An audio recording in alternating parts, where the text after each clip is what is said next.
Vamos abrir então as nossas Bíblias, seguindo aquele propósito do Cântico dos Degraus. Mas antes vamos abrir em Jeremias, em nome do nosso Senhor Jesus Cristo. Jeremias,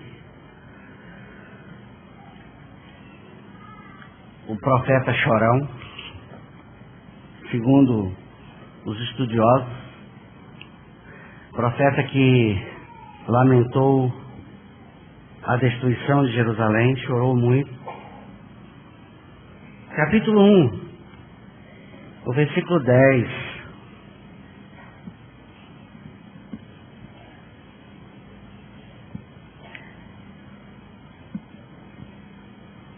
Aí diz Deus falando ao profeta: olha, que hoje te constituo sobre as nações e sobre os reinos, para arrancares e derribares, para destruíres e arruinares, e também para edificares e para plantares. A nossa oração como igreja é que o Espírito Santo fale nos nossos corações. Amém? Por que então 4 verbos negativos e 2 positivos? Alguns estudiosos veem essa ênfase aqui nos verbos negativos, porque a obra de desconstrução na vida de um filho de Deus é mais demorado do que a edificação. Por exemplo, Deus levou uma noite para tirar o povo do Egito e 40 anos para tirar o Egito de dentro do povo. Porque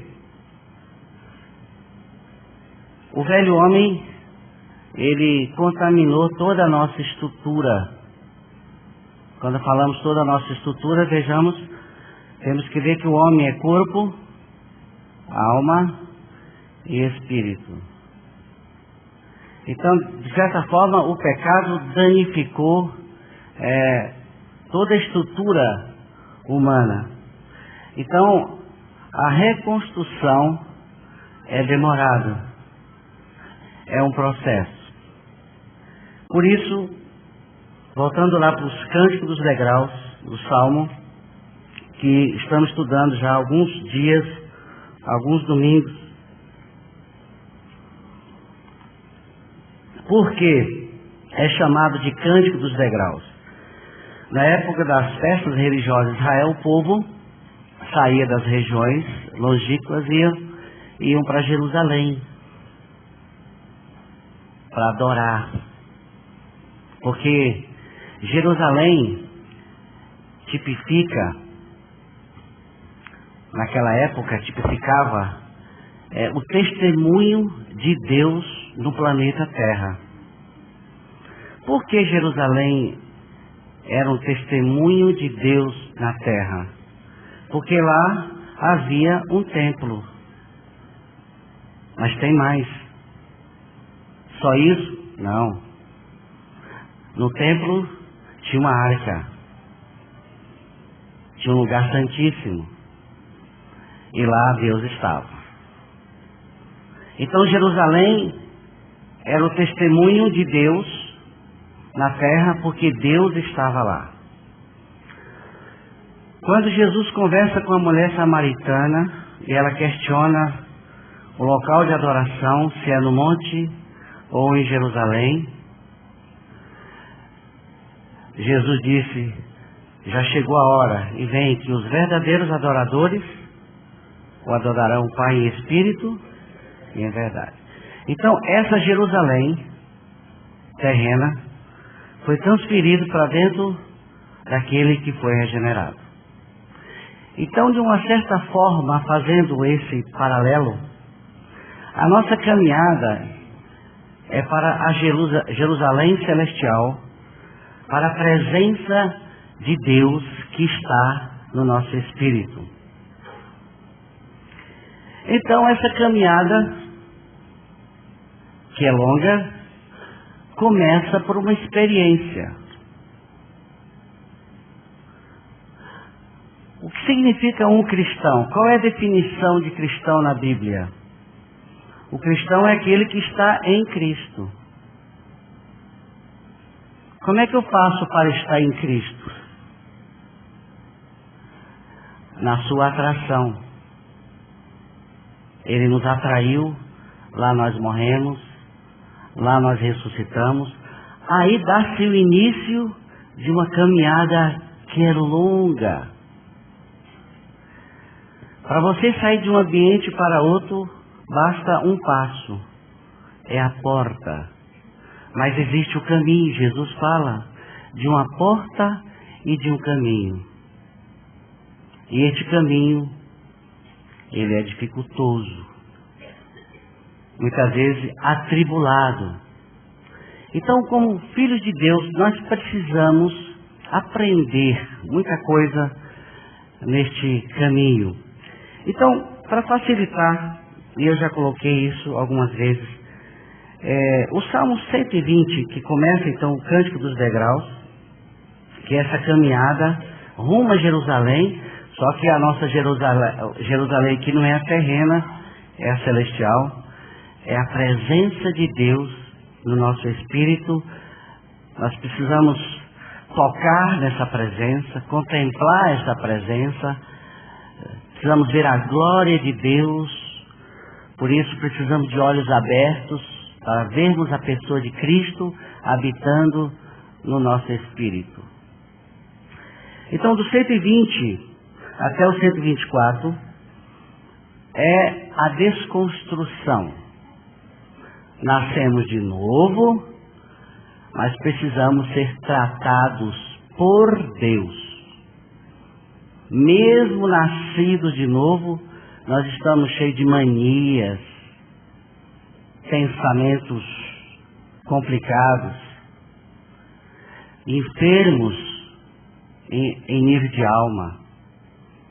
E nós precisamos do tratamento. Deus precisa desconstruir aquilo que o velho homem colocou, armazenou na nossa alma. O velho homem foi para a cruz. Se você crê nisto, essa é a grande verdade. Ele já foi sepultado, você não tem nada mais a ver com o velho homem. Mas os hábitos ficaram registrados na nossa alma. Por isso que essa caminhada com Deus, e Deus permitindo uma série de coisas para desconstruir e depois edificar, trazer a edificação, evoluir, formar a vida de Cristo. Aí do 124 ao 129 é a revelação. Deus continua revelando e edificando. Do 130 ao 134, só para vocês terem uma noção, sempre vou fazer isso para facilitar o nosso estudo.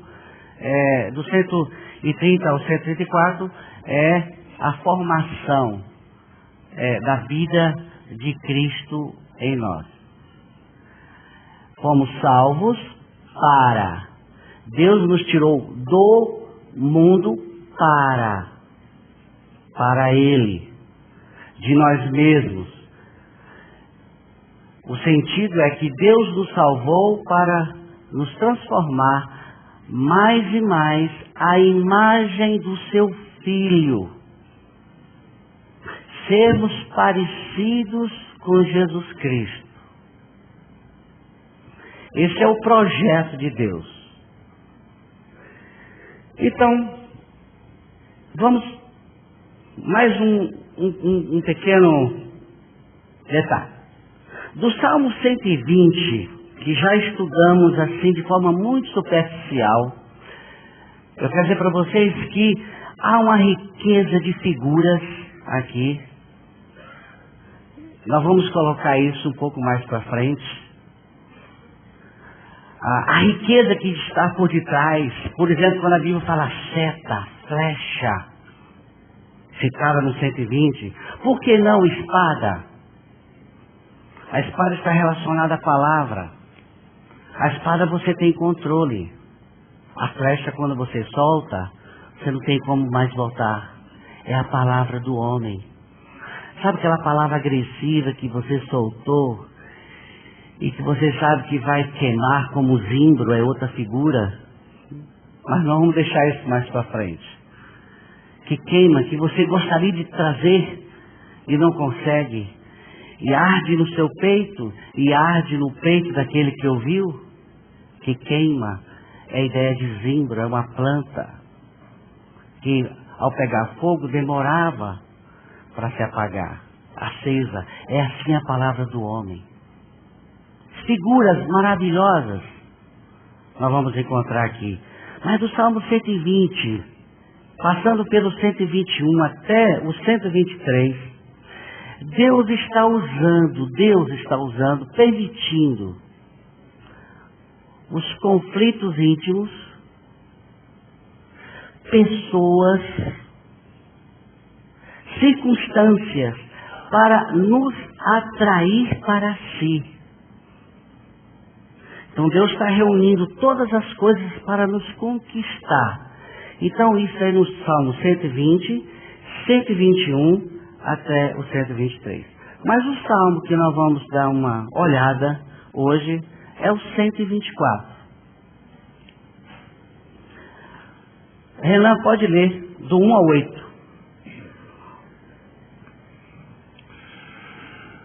Não fosse o Senhor que esteve ao nosso lado, Israel que o diga.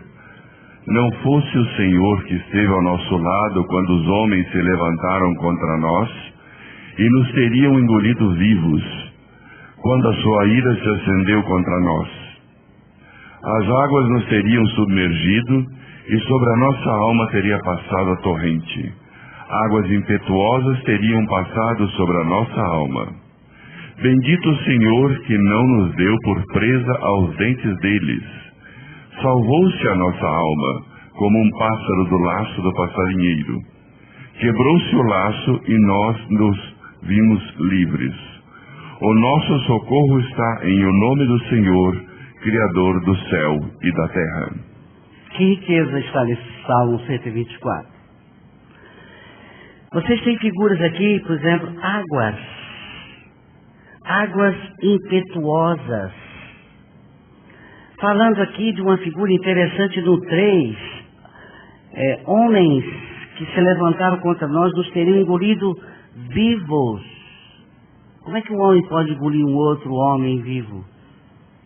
Aqui está relacionado às bestas feras. Do versículo 1 até o versículo 5, Deus vai estar usando as nações. Do 120 ao 123, Deus está usando pessoas próximas, circunstâncias, a nossa angústia, para nos atrair para si. No 124, Deus está usando as nações para nos disciplinar.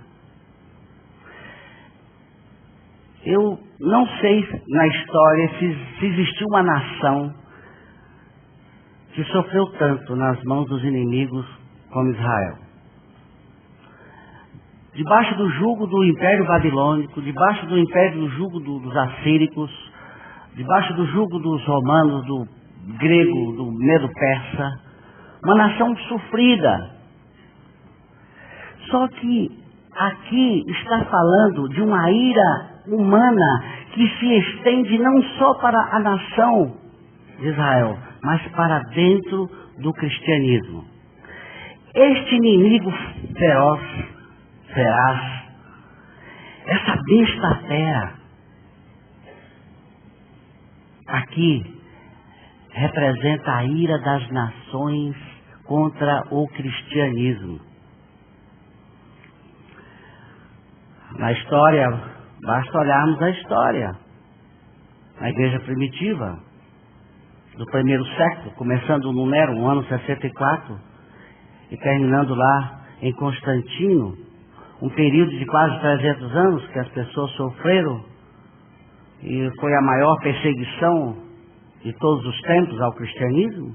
Depois nós tivemos também a Inquisição, a ira dos povos. Então, este inimigo, do versículo 1 ao versículo 5, mas nós temos o inimigo dentro do próprio cristianismo. A riqueza que está aí, por exemplo, bendito o Senhor que não nos deu por presa aos dentes. Isso aqui está relacionado ao leão. É uma figura interessante na Bíblia. Vamos olhar o Salmo 91. Essas duas figuras dentro do cristianismo. As nações fora e dois inimigos dentro do cristianismo. Vamos lá, 91, versículo 13. Pisarás o leão e a áspide, calcarás aos pés o leãozinho e a serpente. Duas figuras interessantes aqui no nosso meio. As nações estão furiosas, águas impetuosas. Estamos assustados. Mas há uma coisa, há uma sutileza. Há o inimigo dentro do cristianismo. As duas faces, a face de leão e a face de serpente.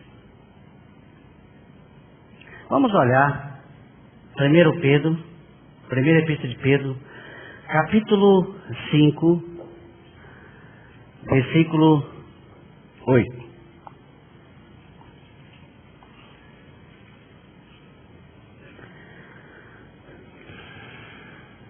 Sede sóbrios e vigilantes. O diabo, vosso adversário, anda em derredor, como leão que ruge, procurando alguém para devorar. Sede sóbrios, o oposto de ébrios. Estejam firmes. Existe o inimigo aonde? Ao nosso derredor. Ele está fora? Não, ele está dentro. Agora, a figura deste leão é interessante.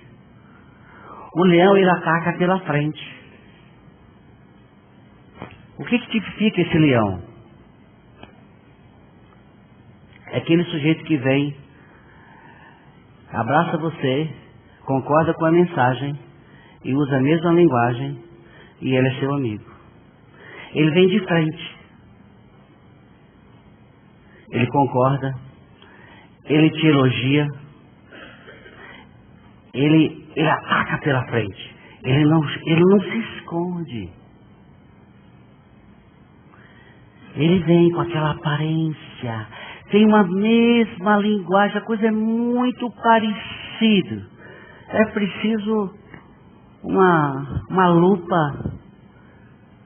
Eu diria melhor, não lupa, discernimento. A linguagem é tão idêntica, a coisa é tão parecida que fica difícil de detectar.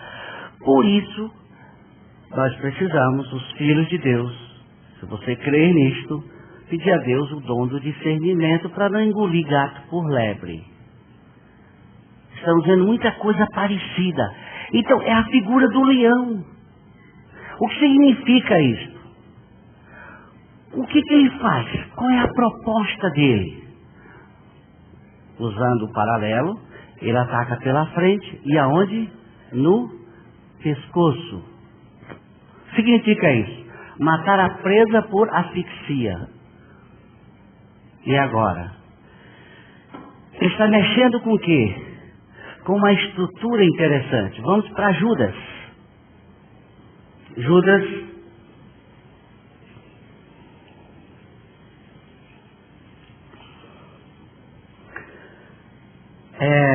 Versículo, não é o capítulo, versículo 4.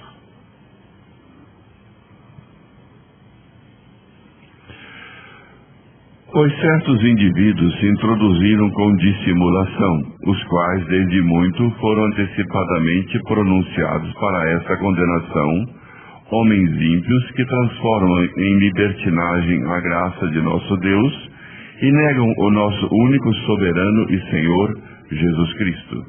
Qual é a intenção da figura do leão que vem na sua frente, graça e paz, vai te oscular, te abraçar, elogiar, dissimuladamente? Qual a intenção dele? Roubar a soberania do nosso Deus. Negar que Ele é Senhor. Cabeça. Perder a visão que Jesus Cristo é o Senhor. O que significa tragar? É tirar os teus olhos da soberania de Jesus Cristo. É tirar os teus olhos que Ele comanda, que Ele é Senhor, que Ele reina, que Ele domina sobre o reino dos homens, que Ele tem um controle sobre todas as coisas. E se você perder essa visão, Ele grudou no seu pescoço. Ele está grudado. Dissimuladamente, dentro do cristianismo. A outra figura é da serpente. Serpente. Ela ataca de que forma? Por trás. É traiçoeira. É traidora. O que tipifica a serpente, então? É aquele que critica abertamente. O leão vem camuflado, a serpente te pica. Inocula o quê? O veneno. E o que esse veneno vai fazer no seu organismo?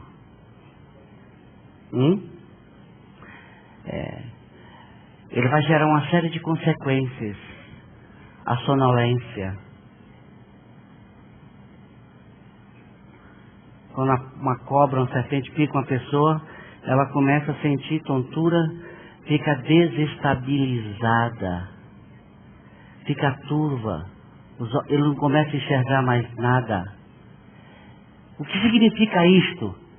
Essa serpente que vem por trás, que joga o veneno crítico, são aqueles críticos mordais dentro do cristianismo. Pessoas que criticam,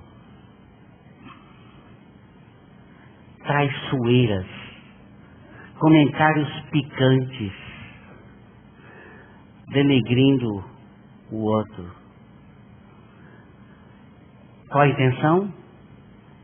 Vamos ver a origem dessa serpente e ver o que ela faz, a função dela. Por favor, vamos abrir Isaías 14, 12. Qual é a origem dela e a sua função?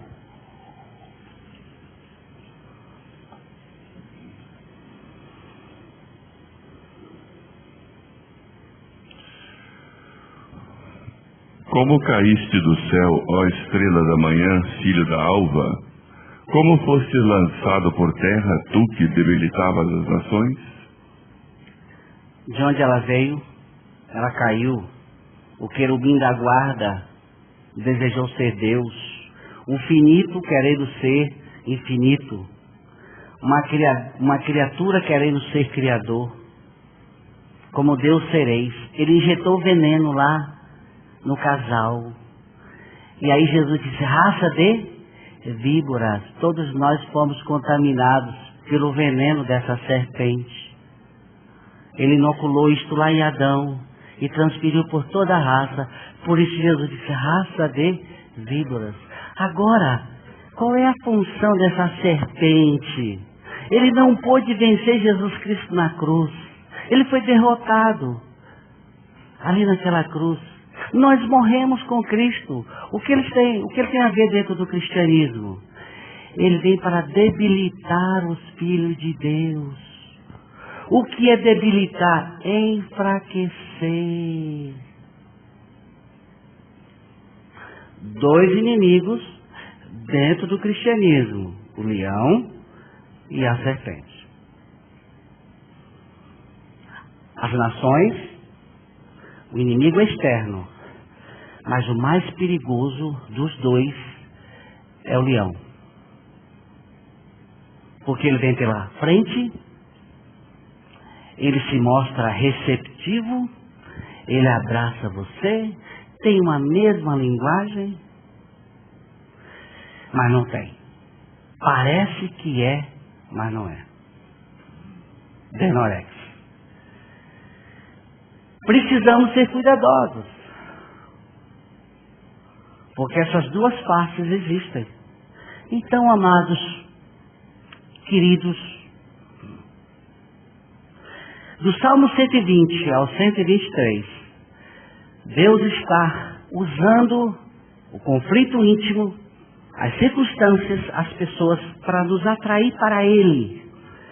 E usando o Salmo 124 para mostrar as nações, os inimigos dentro do cristianismo, para nos disciplinar.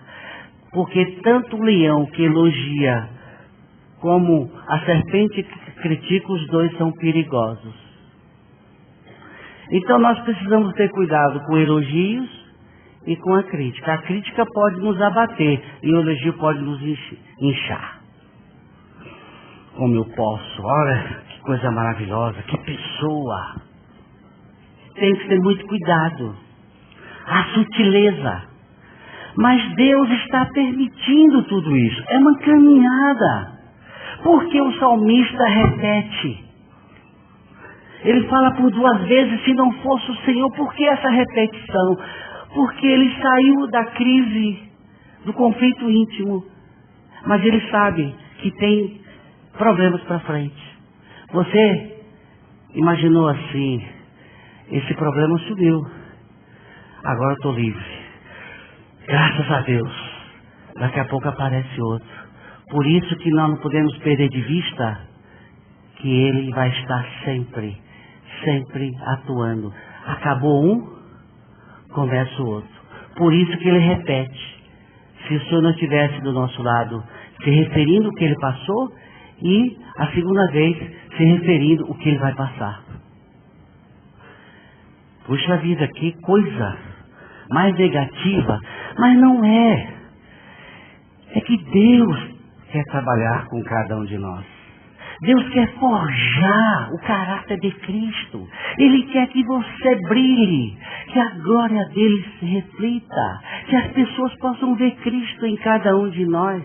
De que maneira? Quebrando o vaso de alabastro para exalar o perfume. O vaso tipifica a força natural da nossa alma, que precisa ser quebrada para exalar o perfume. Então é uma caminhada. O segundo estágio, que é a partir do dia 125 em diante, nós vamos ver que Deus começa a edificar o seu povo. Mas antes tem que desconstruir. Tem que quebrar o nosso orgulho. Você acha que o nascer de novo está isento da tendência do orgulho? Não. Da soberba? Não. Então Deus precisa quebrar.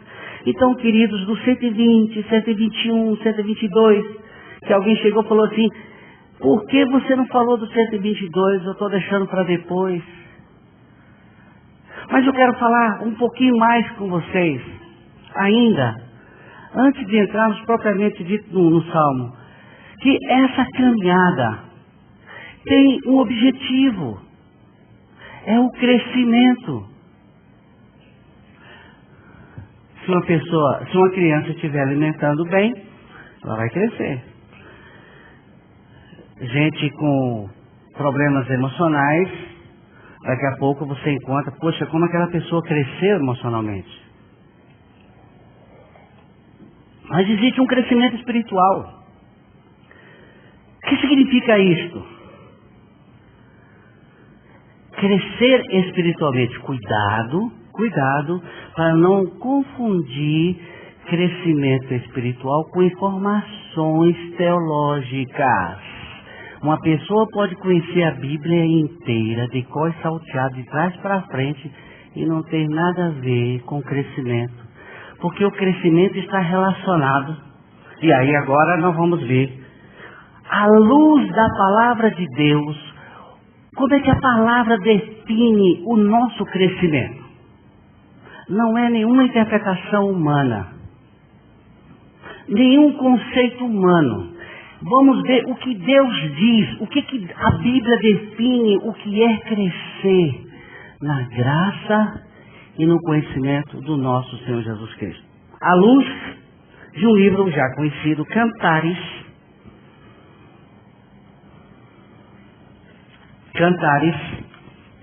Cântico dos Cânticos. Antes, eu quero dizer para vocês que este livro é usado muitas vezes pelos pastores na pregação de relacionamento, do momento de casamento, faz bem usar, porque aqui está falando da intimidade também. Mas o que está aqui em Cantares, de forma figurada, figuras lindas, maravilhosas, que você pode até usar para sua amada hoje à noite. Ó querida minha, eu te comparo com as éguas de Faraó. Seja romântico com ela essa noite.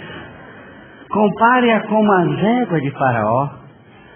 Mas eu quero dizer para vocês que esse animal belíssimo, de postura, de elegância, é isto que significa o animal. Agora no capítulo 2, versículo 16. Pode ler, Renan.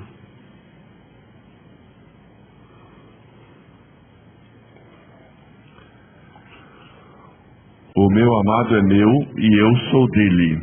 Ele apacenta o seu rebanho entre os lírios. Aqui está falando de Sulamita e Salomão. Você pode aplicar isso, o relacionamento de Deus com Israel, da igreja com Cristo e de Cristo com o nascido de novo.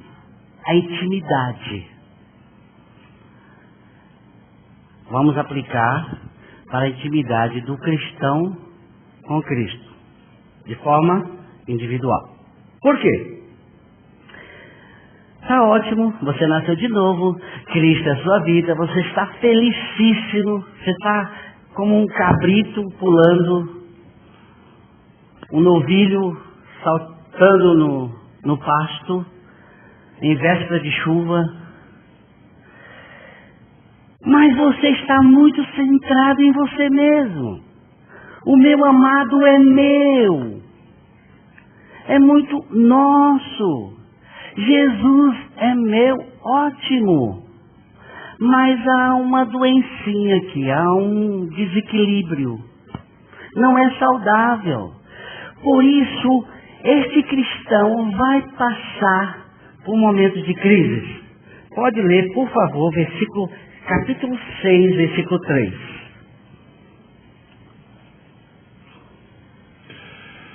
Eu sou do meu amado e o meu amado é meu. Ele pastoreia entre os lírios. Desculpa, 6. Peraí. Deixa eu achar aqui. 5:7. Desculpa.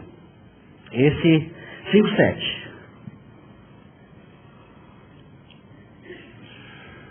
Encontraram-me os guardas que rondavam pela cidade, espancaram-me e feriram-me, tiraram-me o manto, os guardas dos muros. Ela passou por um momento difícil, apanhou, linguagem figurada, as crises, Porque nós crescemos de crise em crise. Deus precisa nos tirar do centro.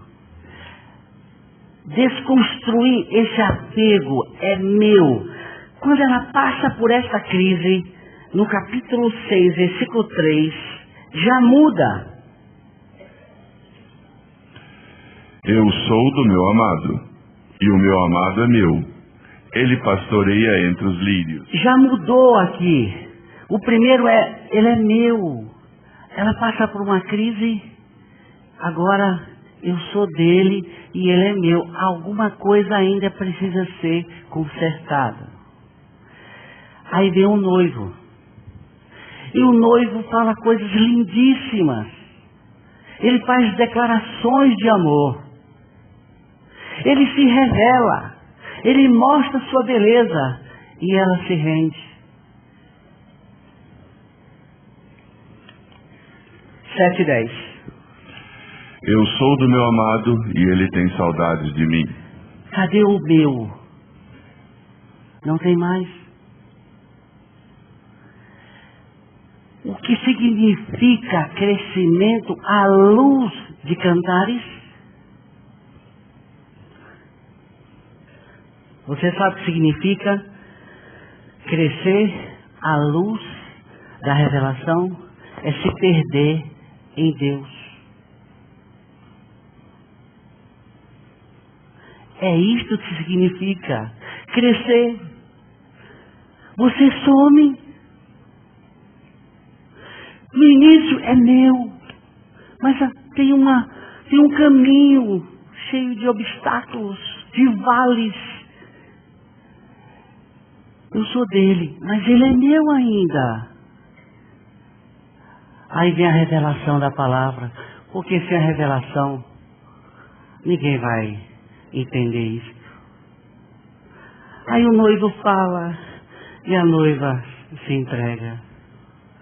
Como crescer? O que é crescimento? Domingo passado nós falamos sobre aquele enigma de Sansão. Do comedor saiu comida. E do forte saiu doçura. O que significa isto? Olha o crescimento, a exemplo desse enigma. Crescer é você pegar os leões e comer e não ser engolido vivo por eles. E quando você pega um problema e transforma esse problema, como a Bíblia diz, considerando todas as coisas diante de Deus, esse monstro que vem para te engolir, e que você engole esse monstro, você vai tirar mel. A pessoa fica uma pessoa dócil. A doçura. Você sabe o que significa crescer? É ter o doce. É ter mel.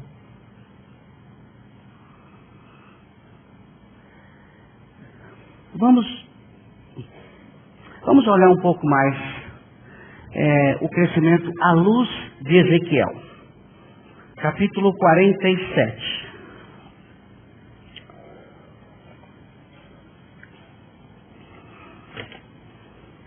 Ezequiel 47. Leia só o versículo 1, por favor. Depois disto, o homem me fez voltar à entrada do templo, e eis que saíam águas de debaixo do limiar do templo, para o oriente. Porque a face da casa dava para o oriente, e as águas vinham de baixo do lado direito da casa, do lado sul do altar. Amados, mais uma riqueza, mais figuras.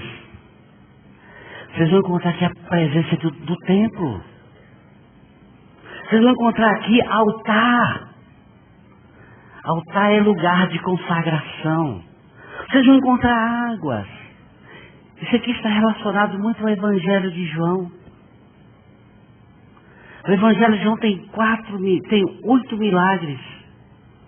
É significativo se estudarmos o capítulo 47 ligado com os milagres, porque Jesus diz assim, Quem crê em mim, como diz, do seu interior fluirão rios. Ele está falando disso aqui, desta água que descia do templo. Então, o 47, versículo 1, é Deus estabelecendo a presença de Cristo no nosso íntimo. É a cruz, dando fim no homem, no velho homem. Aí ele começa a vida cristã, ele começa a caminhar. Eu só vou citar o versículo 3. Ele começa a andar. As águas, a última parte, as águas que davam pelo artelhos. Ele está ainda em pé. Ele está feliz, ele está caminhando, porque ele tem forças. Mas está muito raso. Há uma rasura. Água até nos artelhos. É o início da nossa caminhada. Quando Deus nos regenerou, quando o Espírito Santo trouxe para dentro do nosso espírito a vida de Cristo, e agora Cristo vivendo em nós, somos como bebês. Estes 4 estágios aqui, muito relacionados aos 4 estágios do livro do Salmo 23. Quando Deus inicia, ali o Senhor é meu pastor e nada me faltará. Ele me leva aos verdes pastos, águas tranquilas. É a primavera da nossa vida. Estamos no início da vida cristã, mas devemos caminhar, porque o novo nascimento é o início para um crescer. À luz de cantares, crescimento é se perder em Deus. Aí vocês vão encontrar mais uma medida no 4, e essa água que dava pelos lombos, não, antes, águas que davam pelo joelho, versículo 4. Joelho, o que significa joelho? O que representa o joelho? Veja que esse crescimento aqui é um crescimento que não é nada parecido com o crescimento que nós falamos, crescimento do ponto de vista dos homens. O joelho significa adoração, rendição. Ele começa em pé e de repente, quando ele caminha mais, e que ele tem a noção mais e mais da beleza de Cristo, da grandiosidade de Cristo, da majestade de Cristo, da soberania de Cristo, ele se rende e de repente ele está de joelhos. Adoração. Porque agora ele descobre que o Rei dos Reis, o Senhor dos Senhores vive dentro dele. Mas de repente essas águas sobem também para os lombos. Por que lombos? Região dos principais órgãos da vida. Ele descobre que Cristo é a sua vida. Não vivo mais eu, mas Cristo vive em mim. Ele descobriu que Jesus é o centro da sua vida. É a mola mestra do seu viver. E ele desce. Agora, por favor, leia o versículo 5. Do 47 de Ezequiel. Mediu ainda outros 1000, e era já um rio que eu não podia atravessar, porque as águas tinham crescido, águas que se deviam passar a nado, rio pelo qual não se podia passar. Descanso. Olha, queridos, a vida cristã é assim, você começa em pé, você está feliz, mas é uma coisa maior do que isso. Deus precisa nos dobrar. Porque o homem foi criado para olhar para o céu, olhar para cima, e o melhor lugar é deitado, boiando sobre as águas, descanso. Esse é o projeto de Deus. E tem mais ainda. Essa figura, este crescer, assim como cantares, define crescimento como se perder em Deus. Ezequiel define o crescimento. Versículos 7, 8 e 9. Tendo eu voltado, eis que à margem do rio havia grande abundância de árvores de um e de outro lado. Então me disse, estas águas saem para a região oriental e descem à campina, e entram no mar morto, cujas águas ficarão saudáveis. Toda criatura vivente que vive em enxames viverá por onde quer que passe esse rio, e haverá muitíssimo peixe, e aonde chegarem estas águas, tornarão saudáveis as do mar, e tudo viverá por onde quer que passe este rio. Dá para perceber o que é o crescimento? Na visão de Ezequiel, é ter a visão da suficiência de Cristo. Isso é crescer. Cantares define crescimento como perder-se em Deus. Ezequiel define o crescer quando você tem a visão que Ele é suficiente, que Ele é o seu tudo. Não só nos salvando, mas no nosso dia a dia, manifestando toda a sua riqueza, toda a sua abundância. Abundância, e mais ainda, nós seremos canais para bênçãos para outros. Peixe, riqueza dos mares, simbolizando o cristianismo. Peixe, riqueza. Aonde? Em Cristo. E por onde essas águas passavam, deixavam que saudáveis. O que é crescimento? Significa que por onde você passa, onde tem amargura, essa água, essa vida vai ser transformada em algo dócil, em saudável. O que é crescer? É se perder em Deus. O que é crescer? É descobrir, é ter a visão que Jesus Cristo é suficiente. Mas vamos um pouquinho mais. Na visão de João, do Evangelho de João.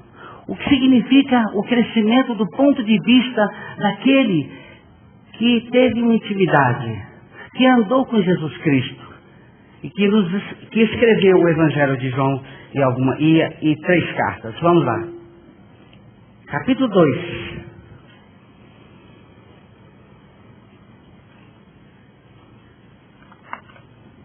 Aqui está falando da transformação da água em vinho.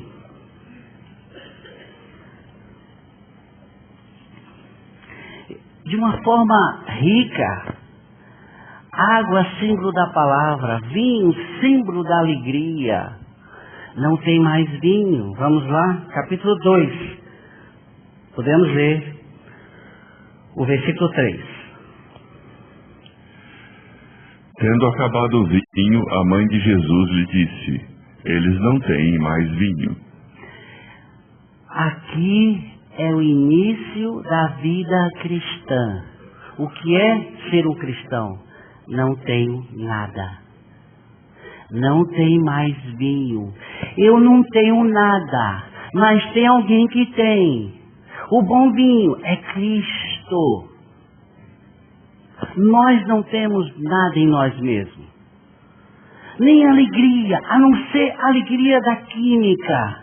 A alegria da vitória do Palmeiras. Eu não sei, da vitória do Flamengo, que eu sou botafoguense, fiquei muito triste, desliguei a televisão e não quis mais assistir o jogo. Se ganha, a gente é feliz. Mas é uma alegria transitória. Mas aqui está falando de uma alegria que permanece. Mas começa do zero. É um milagre. O novo nascimento é um milagre. Não tenho mais vinho, é o início da vida cristã. Mas se você juntar o primeiro milagre com o último milagre, vocês vão ver que este caminho que começou com 0 vai continuar 0 até o final. Capítulo 21 de João.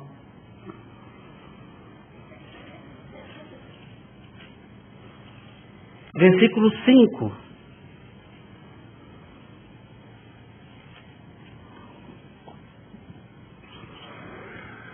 Perguntou-lhes Jesus: Filhos, tendes aí alguma coisa de comer?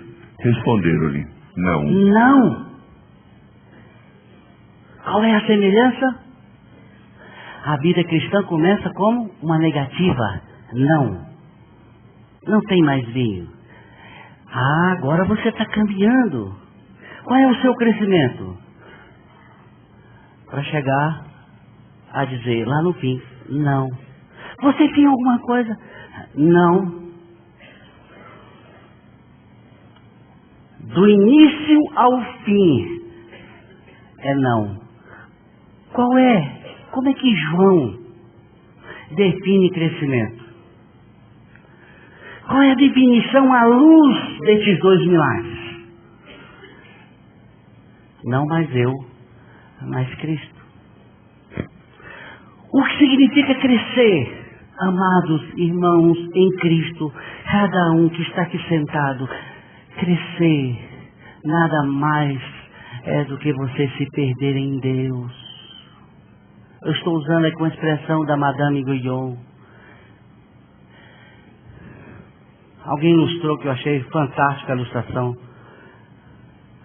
Se tirássemos uma foto aqui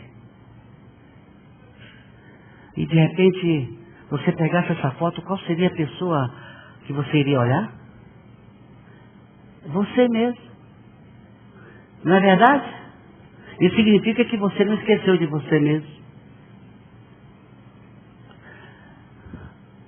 É? Você deve olhar. Mas essa experiência que nos leva a perder em Deus, em que as pessoas vão ver Cristo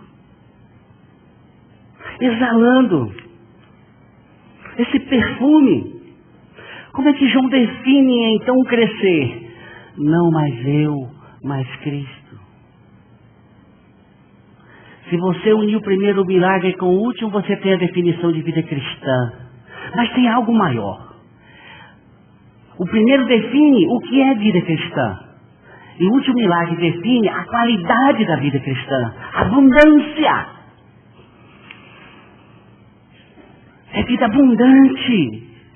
O tema principal do Evangelho de João. Eu vim para que tenham vida. É regeneração. É vida nova. Você está contente. Mas algo mais. Para que tenham vida e vida em abundância. Não estou dizendo aqui abundância é ter belos carros. Como um reverendo, um pastor. E se você conhece a comunidade olhando para o estacionamento. Isso é uma heresia. Prosperidade não define abundância. Abundância é Cristo, é a pessoa dele, é a riqueza dele. Você pode pensar as riquezas de Cristo no seu dia a dia. Como é que eu vou pensar? É quando você é atacado por Satanás, trazendo à lembrança um pecado cometido no passado, e que você volta para a palavra e diz, que Deus não se lembra dos meus pecados cometidos. Você pensou uma riqueza em Cristo. Quando Ele quer roubar a sua paz, você diz, Ele é a minha paz. Essa riqueza que está em Cristo. O que é crescer? Crescer é se perder em Deus. Agora, a pergunta para a gente caminhar para o final. Como crescer? Jesus, Lucas 2:52. Só mais um minutinho, por favor.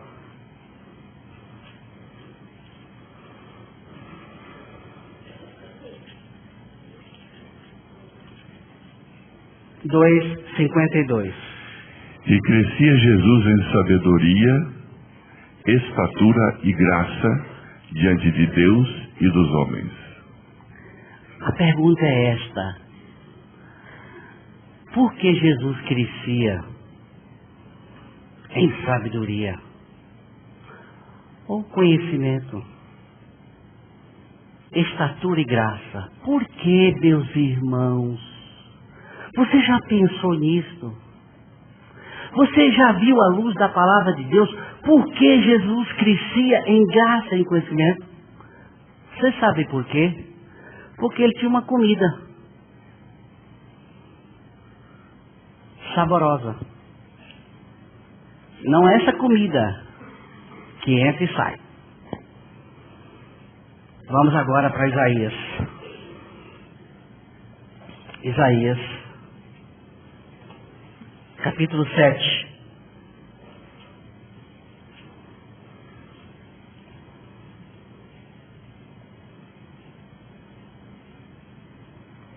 Versículo 15, 14 e 15. Portanto, o Senhor mesmo vos dará um sinal. Eis que a Virgem conceberá e dará à luz um filho, e lhe chamará Emanuel. Ele comerá manteiga e mel quando souber desprezar o mal e escolher o bem.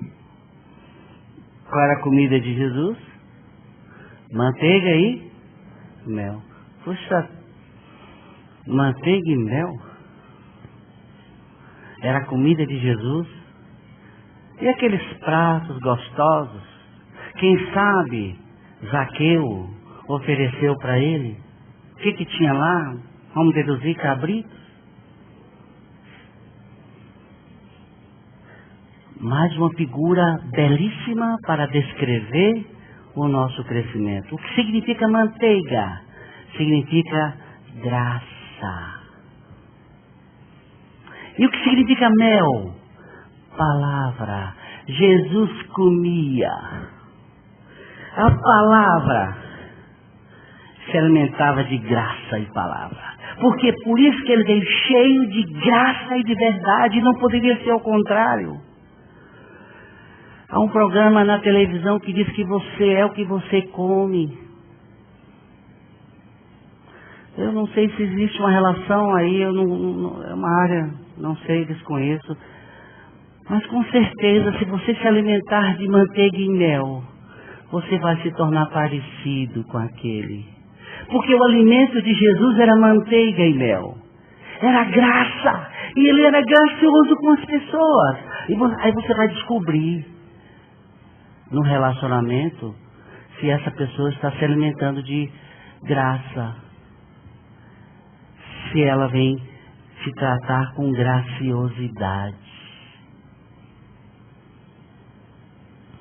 Aí você sabe que ela está comendo manteiga, se alimentando de mel, porque tem palavra. Porque a Bíblia diz isso. A Bíblia diz que as suas palavras são mais doces do que o meu paladar. Isso está lá no Salmo 119, versículo 103. Há uma comparação. Vocês entendem, queridos, que Deus está usando figuras para mostrar a beleza desse relacionamento.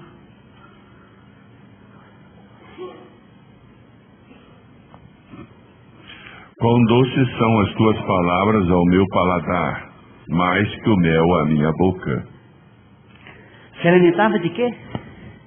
Manteiga e mel. Você sabe que manteiga é um dos derivados do leite. É essência animal. E mel é essência vegetal. Deus disse para quem, Abraão? Uma terra que emana leite e mel. É significativo? É rico? Uma terra que emana.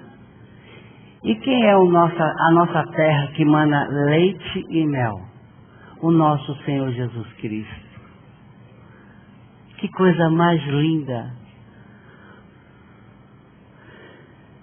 Essa abundância. Alimento. Por que tanta deficiência? Porque as pessoas não crescem espiritualmente. Não come manteiga. não come mel, está raquítica.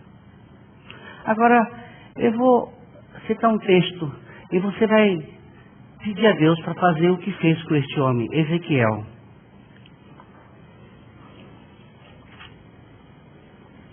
Capítulo 3.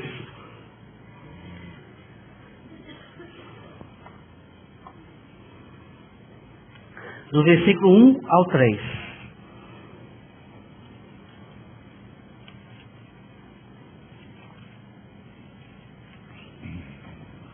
Ainda me disse: filho do homem, come o que achares, come este rolo, vai e fala à casa de Israel.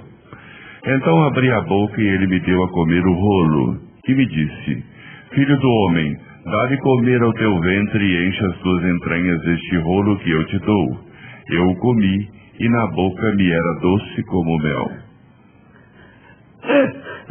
Coisa linda, estou gente rindo aqui, acho que maravilhada com uma revelação.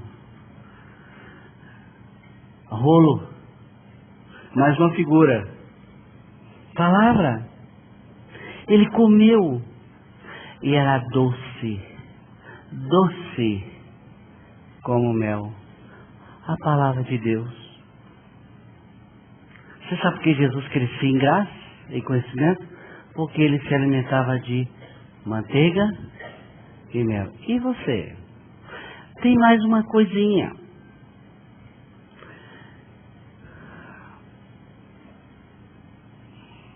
Preste atenção no texto. Ele vai se alimentar de quê? Manteiga? E depois? Saberá? Vai para o texto agora. Para a gente encerrar olhando o Salmo. Só para um detalhe para vocês aí. Ele comerá manteiga e mel quando souber desprezar o mal e escolher o bem.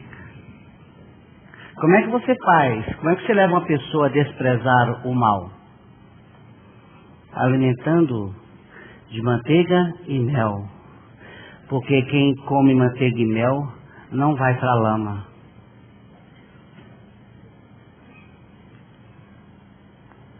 Um povo alimentado de manteiga e mel sabe desprezar o mal. Isso aqui não. Isso aqui sim. Não é mais por imposição. Não é mais agora a lei. Porque aquele que se alimenta da graça é gracioso no andar, no falar.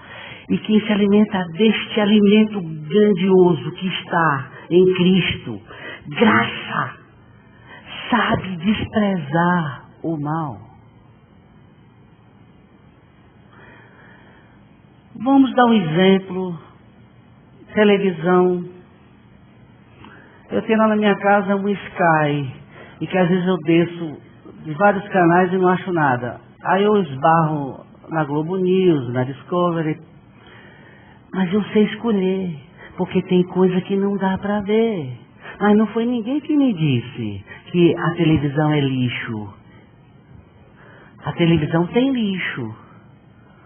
Isso é verdade. O mundo está cheio de lixo. Mas como é que eu vou escolher uma coisa e desprezar a outra? Comendo manteiga e mel. Entenderam? Amados, precisamos ganhar mais e mais dessa revelação. Precisamos que Deus coloque no nosso coração a sede por Ele. Agora, para encerrar, à luz dos cânticos dos degraus, o que é crescer?